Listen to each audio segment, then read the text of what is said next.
Well, it's that time of year again. When the sun starts to set at 4 in the afternoon, retail stores start putting up their Christmas decorations, and I begin my winter hibernation until spring, we must be in October. And in October, people love to look forward to Halloween at the end of the month, when all kinds of cosplaying and candy consumption occurs. Usually, I'm pretty bad at celebrating the holiday, or getting any kind of holiday-themed videos out on the channel. But this year, a series of spooky topics seemed to all come together at once, and I figured it would be a fun change of pace to focus on topics that are largely enjoyed at one particular time of the year. In this video, we'll discuss a variety of scary and strange content from some places I'm sure you've heard about before, but many you haven't. So with that said, let's start with the first topic. I can't think of a better way to start off a Halloween Lost Media video than with a topic I've actually seen get brought up more than once, despite how obscure I've always believed it to be. This one might be one of the most well-known topics in the video, as it's related to lost animation, and specifically, comes to us from DreamWorks, who have become quite famous for the amount of cancelled and unreleased content in their archives. This is Boo, Bureau of Otherworldly Operations.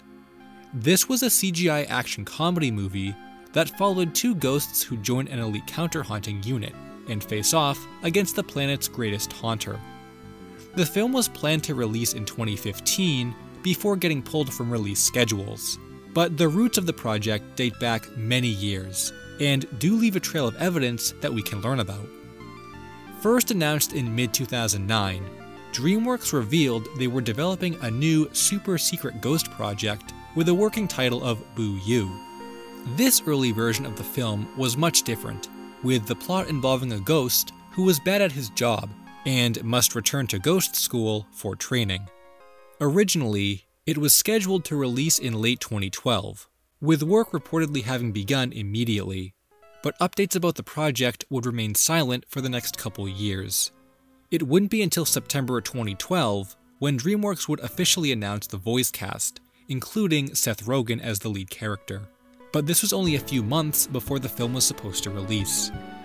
Unfortunately, it ended up missing the 2012 deadline and was then rescheduled for 2015, at this point having taken its new form as Boo in the process. But even this date was missed. The plan was for a June 2015 release, but this was pushed back until September to avoid competition from Inside Out, when suddenly, Boo was removed from release schedules in late 2014 without ever being added back. Rumors began to circulate that the film had gone back into development, but it seems as though DreamWorks actually gave up on the project. There has been a lot of debate regarding its status and how close the film was to completion before it was shelved, but with how long it's been since the film's announcement, it seems to have been permanently cancelled. However, we can gain a lot of insight about it from the content that's resurfaced over the years. This influx of content started as a couple reels of footage uploaded to Vimeo by a DreamWorks animation supervisor, but so much more has resurfaced since then. We have about 1.5 minutes of footage that can be seen on YouTube, some clips being early demos and other scenes seeming to be complete. Some of the musical scores can even be found on YouTube, and there's so many pieces of concept art and renders available on the DreamWorks wiki. And even though the film never came out, it didn't stop DreamWorks from having released merchandise ahead of it, including a how to draw book, backpacks, and a beach towel. Imagine owning a towel from a movie that never came out. That's almost like living in another timeline. It's always a shame when the talent put into projects like this never sees the light of day, as it was originally intended. But I'm glad we can see any content from the film at all. And like I said before, it's a pretty notable entry in the community, with a petition to revive the project too. I'm not sure it'll ever get that far, but anything's possible. The project could see a revival as something else someday, or maybe if DreamWorks needs a new Halloween project. While this next topic isn't exactly spooky, I suppose it airs more on the side of horror, because it's an incident that is really unexpected, and remains highly covered within the community for how off-limits the content has become.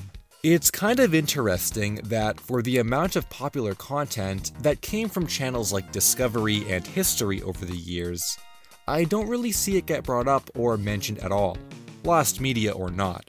There aren't really big communities for those kinds of shows that I've come across, like there are for Cartoon Network or Nickelodeon.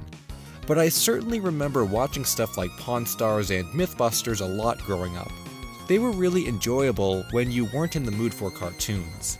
Though I suppose I'm not one to talk about spreading their existence, because I actually forgot that Pawn Stars existed until YouTube started suggesting to me their videos. And with Mythbusters, it was until I accidentally found some of Adam Savage's videos showing some of the creations he makes in his workshop. Actually, Adam's videos were a pretty big obsession of mine for a while, and a year or so ago, I did go down a rabbit hole of a lot of his content, just watching him make all kinds of wild stuff that I couldn't even imagine having the knowledge or materials to put together. I never expected to come across anything lost from his content, but lost media often shows up in surprising places. So while I was watching a lot of his content, and rediscovering that Mythbusters existed, I came across an article on the Lost Media Wiki that describes a banned myth from the show that has become rather infamous within the fandom, and actually has some surprising history of its own. Each Mythbusters episode is made up of a couple different myths, and one of the myths tested in an episode of the series went so horribly wrong it was never aired. The episode in question is titled Steam Cannon, which was originally filmed in 2006, and tested the myth about if the cardboard of a cereal box was actually more nutritious than the cereal itself. The myth itself is not necessarily a controversial one, and if you watch the actual segment from the show, the result is a little vague, because a large portion of it was cut. It was revealed years later in a Q&A session with Adam Savage that the original experiment involved 3 test groups of lab mice who would all eat a different variety of food. One group eats mouse food, the second group eats the cereal, and the third, cardboard box pellets. The experiment lasted several days, with it being noted that the cardboard mice had begun acting strange soon after. And eventually, the crew came back to the experiment and discovered that one of the mice in the cardboard group had eaten the other 2. Discovery Channel refused to release the experiment as part of the episode, which is why the segment seems very vague, with Jamie even stating it wouldn't be a good idea to eat the cardboard from concerns about its toxicity. Apparently in the scrapped footage, Adam and Jamie tried to play off the experiment gone wrong as something out of a horror movie, but there was no saving this segment. Even if it had aired in this darkly comedic way, there's no way it would have gotten a pass from the mainstream viewer, and I'm sure controversy would have followed. So it was probably a good thing that Discovery stepped in. However, it goes without saying that this is the kind of thing you'd expect to show up at some kind of behind-the-scenes special or convention. And believe it or not, that actually did happen.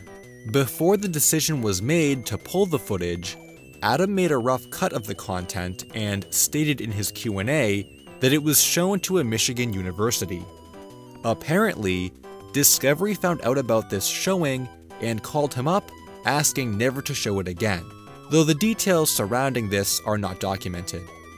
The Lost Media Wiki article states that Discovery insisted Adam destroy his copy, but that Adam might still have it in his archives, though this is only speculation.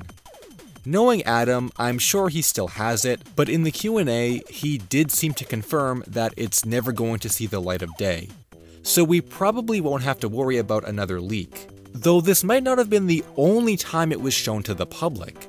I discovered in the talk section, under the Wikipedia article for the season it aired in, there are mentions that the banned clip was shown during Adam and Jamie's live Mythbusters show once in Columbus, Ohio in 2008, and once in the spring of 2006. While I couldn't find any confirmation that these showings occurred, this topic is one of the most popular in the community, so I wouldn't be surprised if it began circulating back then, before it gained the reputation it has now. Which brings me to another point about its context that I think is important to state. While I was researching this segment, I learned that while mice usually live on an herbivore diet, they will eat the bodies of deceased mice. I was under the impression that the mouse ate the other two from starvation. However, it seems more likely that the other two were already deceased and that's why they were eaten. It doesn't really make it any less comfortable, but knowing how it relates to the habits of mice changes the story a little bit.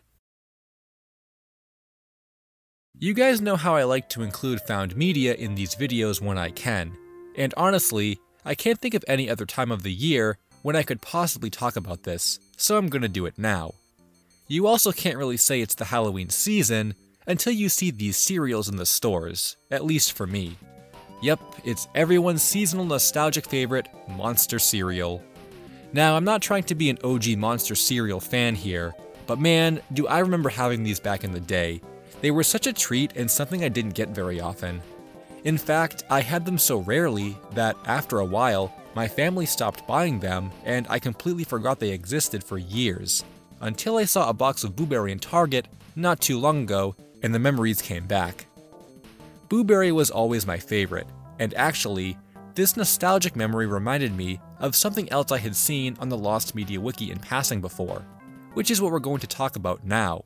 And guess what? It's a commercial, which makes it even more exciting, as I've really been interested in Lost commercials lately. Like I previously mentioned, Boo Berry is one of the Monster cereals that comes out during October, and dates back to 1973, being the first year it was produced. Along with the release of the cereal itself, General Mills also ran a commercial that helped advertise it, that ended up getting lost over the years. This isn't too uncommon for commercials no matter the era in which they aired, but generally speaking, the older a commercial is, the harder it is to find, because we can't look through older VHS tape recordings with as much ease as content from the 90s or 2000s. Interestingly, there are actually two different versions of the commercial. There's a 30-second one, which has been available online for years, but it cut out some of the animation and replaced the dialogue, whereas a longer, full-minute version contains the whole animation, which is what had been lost. From what we knew, the commercial involved Frankenberry and Count Chocula arguing about which of their cereals was better, until Boo Berry shows up and wants to borrow some milk for his Boo Berry cereal, but they kick him out of the house and continue arguing. Despite the disappearance of the full commercial for so long, clips of it could be seen in a couple videos on YouTube, including 2 clips from Totally Obsessed and some more smaller clips from Food Network's Unwrapped. These gave us some more insight about the full scale of the commercial, but no one had a copy, though there were people within the community aware it was missing, and eventually, in July 2022, the search would conclude. Meredith Wyrick uploaded the full-minute commercial after having obtained a copy from the General Mills archive, who considered it to be historically important and had it on hand. Now, we can see the whole scene played out as it was originally created, and the fact it came from the archive is an even cooler find, and ensured the quality was really clear too. I'm sure when you think of Halloween, the last thing that comes to mind is the White House or anything related to politics. But this next topic is really interesting for the fact that it relates to both of those, yet still contains a big helping of the Halloween spirit. Since we're in October now, and there's always a demand for obscure topics that not many people know about, I found this one on the Lost Media subreddit and decided it would be a good fit for this video. I couldn't find any other mention of this online, so it seems to be one of those topics that wasn't documented very well, and probably went under the radar right after the promotion was over. I guess unless you were interested in the George W. Bush presidency, or were researching Halloween-related content on the government website, you probably wouldn't have ever come across this on your own. This was a thread created only a few days ago by Frederick the Gate, and discusses a promotion the White House had on their website in October 2004. To celebrate Halloween, the White House had a dedicated page for the holiday, which included a spooky banner at the top and some Halloween activities for kids on the side. The main event, however, starts with the article in the middle of the page, which reads, "Americans have long enjoyed telling ghost stories. From the ghost of Abigail Adams doing her laundry in the East Room, to the spirit of Dolly Madison overlooking the Rose Garden, the White House has its own legend of ghost stories that have been passed down over the years. Members of the staff who have worked in the White House for many years recently shared some of their stories of strange noises in the White House, sightings of President Abraham Lincoln's ghost, and a Halloween prank by President Carter's daughter. What's cool about this write-up is that it acts as a prelude to the piece of lost media that could once be found on this page. There are a total of 5 videos discussing the ghosts of the White House that were available to view on this government website, but have not been backed up and are completely lost. As mentioned by Frederick in the Reddit thread, if you attempt to download the files from the Wayback Machine, one of them is formatted using Flash, which isn't supported anymore, and the other 4 are downloaded automatically as SMIL files, which doesn't allow the content to be viewed either. The only content related to the ghost stories that can be accessed on the page is an interview by Chief Usher Gary Walters, and can be read in full, though you can also access some of the activities on the side, like the coloring pages. Apparently, the search for these videos has been going on for a year, but has hit a dead end from these technical issues, and I'm sure this kind of content wouldn't be readily available elsewhere online. As stated previously, I couldn't find any other mention of it online, which again isn't too surprising, so this is actually another perfect topic to spread awareness about and help get uncovered. Personally, I've never been that good when it comes to the technical side of recovering lost media like this, so maybe someone out there in the lost media community can give us a hand. Finally, we've reached the last topic of the video, which might be the best one, as I can't think of anything more spooky and fitting for Halloween than a brand we know so well being adapted in such an off-brand way, and was apparently so successful that the same concept was used for other brands definitely means it's going to need some explanation. A while ago at this point, I was doing a live stream with my viewers and asked for lost media topics that we could look up online and read through together, when someone mentioned a Thomas-related topic that I had never heard about before. I'm not a huge Thomas guy to begin with, but I've heard about a few of the more popular ones in passing. However, this isn't one of those, and seems to be pretty obscure, even to the community. You'll come across an article from the Thomas Wiki, as well as the Lost Media Wiki, that describes a short film produced by Studio Hansa, a British advertising company, back in the early 2010s. The title of this piece is called Thomas & Friends Institute of Innovation, and was commissioned by Hit Entertainment themselves as a pitch to promote the Thomas brand to merchandising partners around the world. Basically, they're trying to sell the license to companies that would be interested in producing products, and used this video as a way to entice those buyers. However, if you actually watch the video, there's a good chance you might be horrified by the content within it. The concept of the pitch involves 2 scientists working at the Institute of Innovation in attempts to make the Thomas brand more appealing to modern-day audiences, and try all kinds of experiments on the characters to bring them up to date. This includes giving Thomas dangly limbs that shoot out of his sides, injecting Percy with Botox, and giving Sir Topham Hatt steroids to get him in shape and remove his fat gut. When I first saw these screenshots, I really didn't believe this was real, and I thought it was either some kind of fan parody or a hoax that the community had taken as legitimate. But I'm the one who was wrong here. Hit Entertainment commissioned this and approved of it, making it completely legitimate. And as previously stated, this was so successful, the same concept was used in other brand advertisements. Within the various interviews and write-ups about this piece, it's been stated that it was made to be tongue-in-cheek and sarcastic in a way, but I guess that gets totally lost on me. I feel like this is so off-brand, it doesn't give me any idea about what the Thomas brand is about. Though the ad does end with a bit about how future generations will continue to enjoy Thomas in a post-apocalyptic world. So I suppose that does illustrate its longevity as a brand. Despite how bizarre and strange this is, it's definitely something that deserves to be seen. And unfortunately, that's where we get into the lost media of the topic. Ever since the short was created, and in the years following, a variety of content from it has resurfaced, including two 30-second clips that Studio Hansa posted to their website. Art director Gary Roberts confirmed in a 2014 interview that, sadly, due to the confidentiality of the project, everything and what's on the site is as much as we can share about the project, by all means. A series of screenshots have also become available and give us those great shots of the strange humor in trying to modernize the brand. But technically, the short isn't as lost as you might believe. This isn't a case of the studio having misplaced their copy, or it was once leaked to the public and now it's missing again.